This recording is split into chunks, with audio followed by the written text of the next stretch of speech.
تو اس طرح سے یہ جو ایک طرح سے الائنس ہے وہ کمپلیٹ ہوتا ہوا دکھائی دے رہا ہے. اب کسی بھی جب دو کنٹریز کے درمیان میں کوئی کانفلکٹ ہوگا تو پھر ظاہر ہے وہ پورے الائنس کے درمیان میں کانفلکٹ سمجھا جائے گا. تو جو سب سے جو مین اور جو آپ سمجھ لیں کہ سول کاز تھا وہ ملٹری الائنسز اور کاؤنٹر الائنسز تھا، جس کی وجہ سے یہ وار جو ہے وہ شروع ہوئی اور اس وجہ سے اتنے لمبے عرصے تک جاری رہی. سیکنڈ پہ اگر ہم آئیں تو وہ فرانسو پرشین وار ہے. یہ لانگ ٹرم کاز میں آتی ہے. اچھا، جرمنی اکنامکلی بہت زیادہ گرو کر رہا تھا اور اس نے جو یو کے ہے اس کی ہیجمنی کو چیلنج کرنا شروع کیا. جب فرانس اور یو کے درمیان میں جب فرانس اور جرمنی کے درمیان میں جب کانفلکٹ سٹارٹ ہوئے تو جرمنی نے فرانس پہ اٹیک کیا. اس نے ایک پالیسی پہ عمل کیا جسے policy cult of the offensive کہا جاتا تھا.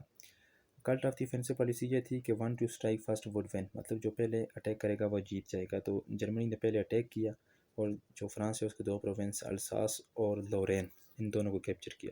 یہ جو دو پروونس تھے وہ رچ سورس آف منرل اور رچ سورس آف آئرن اس سے مالا مال تھے. تو فرانس اس سے بدلہ لینا چاہتا تھا. تو اسی وجہ سے جو فرانس ہے اس نے رشیا کے ساتھ الائنس بھی بنایا تھا. تو یہ آپ سمجھ لیں کہ ایک لانگ ٹرم کاز میں آتی ہے کہ فرانس جو ہے وہ رشیا کے ساتھ الائنس بناتا ہے تاکہ جرمنی سے کیا کیا جائے، اس کا بدلہ لیا جائے. تو یہ الائنس سسٹم آگے ورلڈ وار ون کا باعث بنا. تھرڈ ون پہ کاز پہ جاتا ہے وہ امپیریلزم ہوتا ہے. امپیریلزم یہ ایک ایسا کاز تھا کہ امپیریلسٹ آپ سمجھیں کہ وہ ہوتا ہے جو اپنی ٹیریٹری تک محدود نہ ہو، کیونکہ یہ ساری اس ٹائم اسٹرانگ امپائر تھیں. لہٰذا ہر ایک امپائر یہ چاہتی تھی کہ زیادہ سے زیادہ علاقوں کو کیپچر کیا جائے تاکہ ایکسپلائٹیشن آف ریسورسز کیا جائے. بیسک پرپز ان کا ایکسپلائٹیشن آف ریسورسز ہوتا تھا تاکہ اپنے آپ کو اسٹرانگ سے اسٹرانگ کیا جائے. اس ٹائم اگر آپ دیکھیں تو بہت سی امپائر تھی. یو کے امپائر تھی، اچھا فرینچ جو تھی، اس کے علاوہ آسٹریو ہنگرین امپائر تھی، آٹومن امپائر تھی، رشین امپائر تھی، مطلب بہت ساری امپائر تھیں. تو وہ کیا کرتی تھیں، وہ اپنے آپ کو اسٹرینتھن کرنا شروع کر دیتی تھیں. تو اس کی ایک وجہ یہ تھی کہ انہوں نے اپنی ملٹری کو اسٹرانگ کیا، ملٹریلزم کی، اپنی آرم ریس کو انکریز کرنے کی کوشش کی. کیونکہ جب آپ کی آرم ریس زیادہ انکریز ہوتی ہے تو پھر آپ جتنے بھی آگے کنٹریز ہیں ان کو کنکور کرتے ہیں تو کوئی مشکل پیش نہیں آتی. تو اس وجہ سے ایک اندازے کے مطابق 1907 کے بعد جرمنی نے 8 جبکہ یو کے نے 18 بیٹل شپ بنائے تھے. اچھا، اور اس کے علاوہ جو ڈیفنس سسٹم تھا یعنی کہ بجٹ تھا وہ اس میں تقریباً 200 گنا سے زیادہ انہوں نے اس پہ انویسٹ کیا، مطلب اپنی سپریمیسی قائم کرنے کے لیے تاکہ زیادہ علاقوں کو کیپچر کیا جائے. تو یہ بھی ایک بیسک کاز آپ سمجھ لیں کہ امپیریلزم تھی. اچھا، اس کے بعد ایکسیسو نیشنلزم کیا ہوتا ہے؟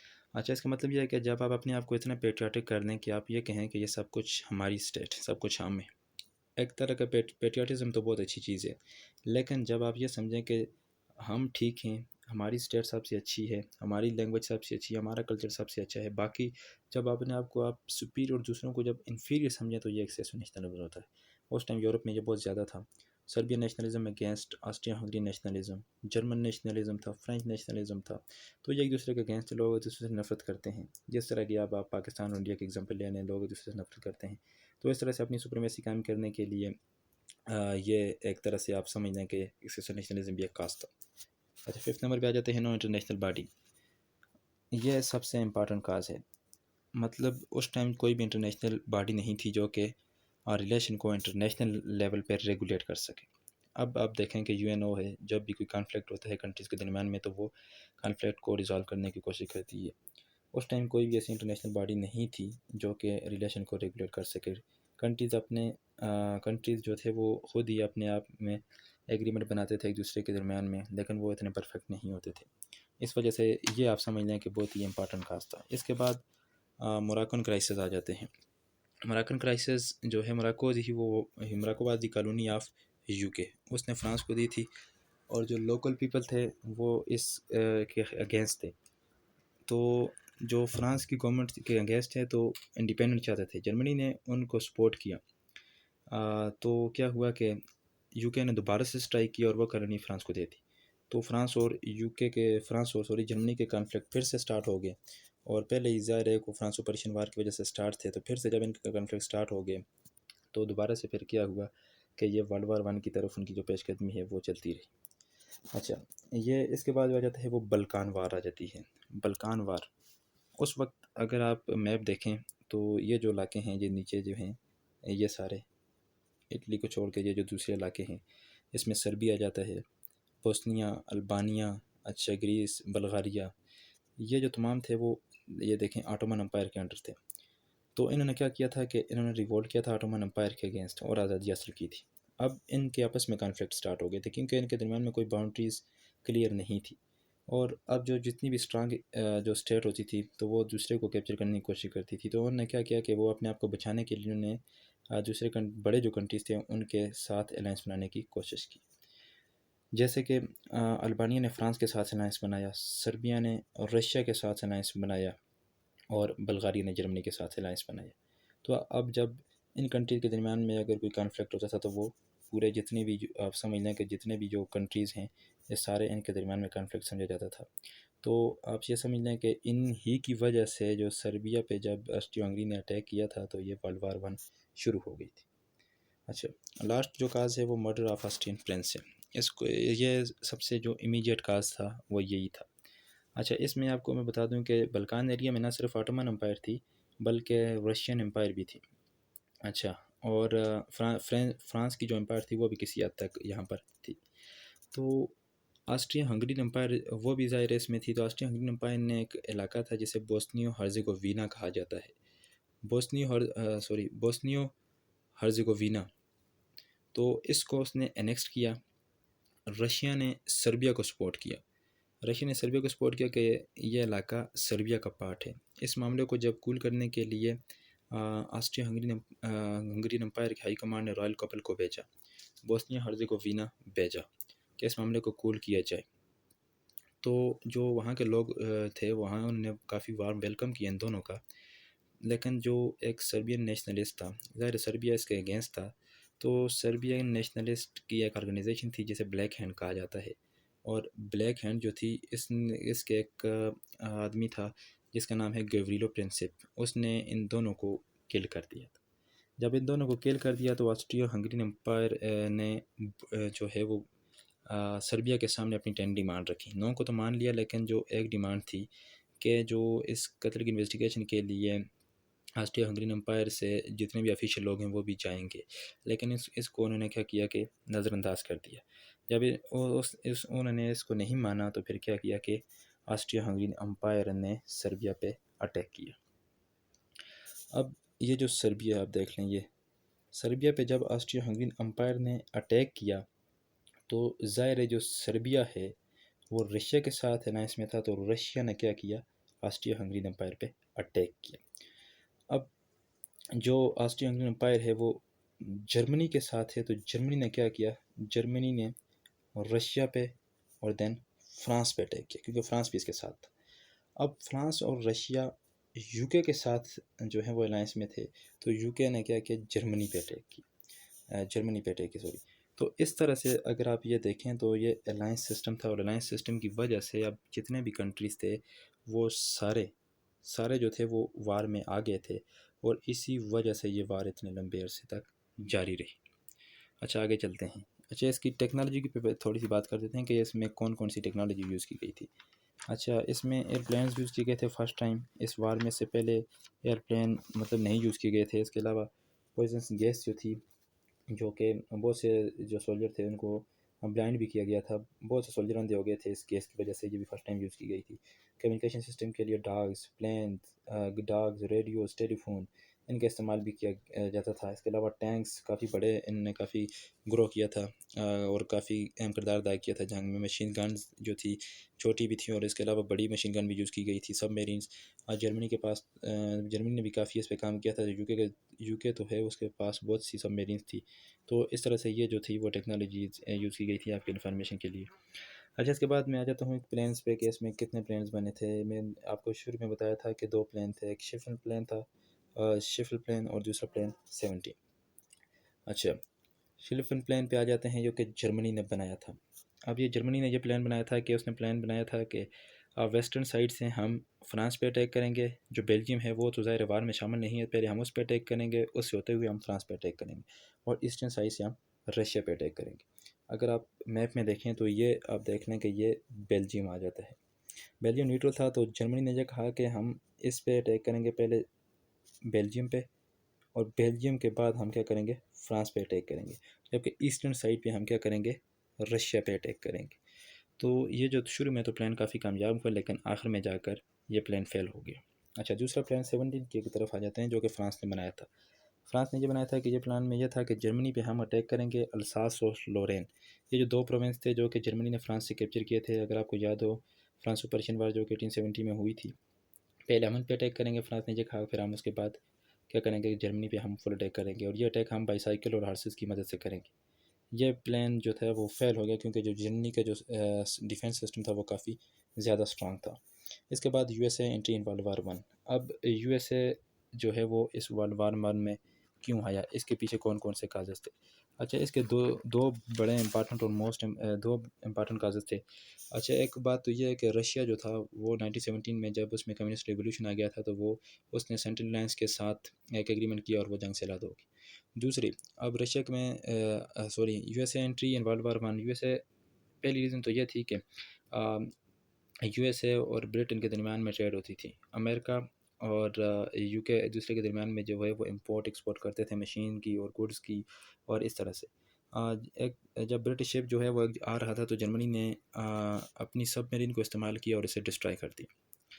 تو اس میں 1000 سے زیادہ لوگ تھے جس میں 128 امریکن بھی تھے۔ ایک تو یہ ریزن تھی کہ امریکہ کو اس جنگ میں آنا پڑا کیونکہ وہ جو اپنے جو پیپل تھے جو مارے گئے تھے ان کا بھی بدلہ لینا تھا، اور دوسری یہ تھی کہ کیونکہ ان کی ٹریڈ جو ہے وہ ختم ہونے کا خدشہ تھا کیونکہ جرمنی نے اٹیک کیا تھا۔ اچھا، دوسری جو ریزن تھی وہ امریکہ نے ورلڈ وار ون میں یو کے کی بینکوں کو اور فرانس کی بینکوں کو بہت سا لون دیا تھا۔ سو امریکہ یہ نہیں چاہتا تھا کہ یہ جنگ جو ہے وہ یہ الائز پاور یا الائز الائنس ہار جائے، تو اس وجہ سے امریکہ کو جنگ میں آنا پڑا۔ یہ دو ریزن تھی۔ اس کے بعد جرمنی جو ہے وہ جب وار کے قابل نہ رہا تو جرمن پیپل نے ولیم ٹو کو ہٹا دیا اور وہ ہالینڈ بھاگ گیا، تو نئی گورنمنٹ نے وار ختم کرنے کا اعلان کیا اور پیس ٹریٹی سائن کی۔ اچھا، اب آ جاتے ہیں اس کے کانسیکوینسز پہ۔ اس میں جو ہے وہ کیجوالٹیز پہ اگر ہم بات کریں تو 10 ملین پیپل ور کلڈ، تقریباً 1 کروڑ آدمی اس میں مارے گئے۔ 20 ملین پیپل ور وانڈیڈ، بہت تقریباً 2 کروڑ اس میں زخمی ہوئے۔ اچھا، اس کے بعد یہ ہوا کہ تقریباً آپ یہ حساب لگانے 338 بلین ڈالر جو ہے وہ ایز اے ہول جتنے بھی کنٹریز شامل تھے بلین ڈالر کا نقصان ہوا، اکنامک لاس ہوا۔ اور اس کے بعد کیا ہوا کہ پیرس پیس کانفرنس ہوئی، ٹریٹی سائن ہو گئی اور جو ہے یہ وار ختم ہو گئی۔ اب پیرس پیس کانفرنس ہوئی تھی، ڈفرینٹ ٹریٹیز آف ورسیلیز یہ جرمنی کے ساتھ ہوئی، اور اس میں کیا ہوا کہ 500 ملین ڈالر جو ہے وہ جرمنی پہ انہوں نے پینلٹی لگا دی۔ الساس اور لورین جو دو پروونس فرانس سے لیے تھے فرانسو پرشین وار 1870 میں، وہ واپس کر دیے گئے۔ اچھا، اس کی جو ملٹری ہے وہ بہت زیادہ ریڈیوس کر دی گئی۔ اچھا، اس کے علاوہ جو اس کی نیول پاور ہے اس کو بھی بہت کم کر دیا گیا۔ اب یہ سمجھنا کہ جرمنی کا جو ہے بالکل دیوالیہ بنا کے رکھ دیا گیا۔ سیکنڈ جو تھی وہ ٹریٹیز آف سیورس تھی، اور اس میں یہ ہوا کہ آٹومن امپائر اس کو ڈس انٹیگریٹ کر دیا گیا تھا۔ کچھ کنٹریز کو انڈیپینڈنس، کچھ کو یو کے، کچھ کو فرانس نے رکھ دیا تھا اور کچھ کو رشیا نے۔ اچھا، اس کے بعد جو ٹریٹی آف سینٹ جرمن تھی وہ آسٹریا کے ساتھ کی گئی تھی، اور اس میں آسٹریا ہنگری امپائر تھی، اس کو بھی ڈس انٹیگریٹ کر دیا گیا تھا۔ آسٹریا ایک الگ کنٹری بن گیا اور ہنگری ایک الگ کنٹری بن گیا۔ تو یہ تمام جو امپائر جو تھیں، 2-3 امپائر تھیں، ان کو ڈس انٹیگریٹ کر دیا گیا تھا۔ پولینڈ اور یوگوسلاویا ان دونوں کو بھی انڈیپینڈنس دے دی گئی تھی۔ اب جو ورلڈ جو پالیٹکس ہے اس میں ویکیوم خالی ہو گیا تھا۔ یو کے اور فرانس ان کا تو وار میں کافی حد تک نقصان ہوا تھا کیونکہ جرمنی نے ان کو بہت زیادہ مارا تھا، تو یہ بہت زیادہ کمزور ہو گئے تھے۔ رشیا کمیونسٹ ریولوشن کی وجہ سے بھی یہ الگ ہو گیا تھا۔ امریکہ اپنی پالیسی آف آئسولیشن کی وجہ سے وہ بھی ورلڈ پالیٹکس میں نہیں تھا۔ تو جو ورلڈ پالیٹکس کا جو ویکیوم تھا، پھر اس کو جاپان اور جرمنی نے فل کیا، اور دونوں نے اپنے آپ کو اسٹرینتھن کرنا شروع کیا۔ Thank you.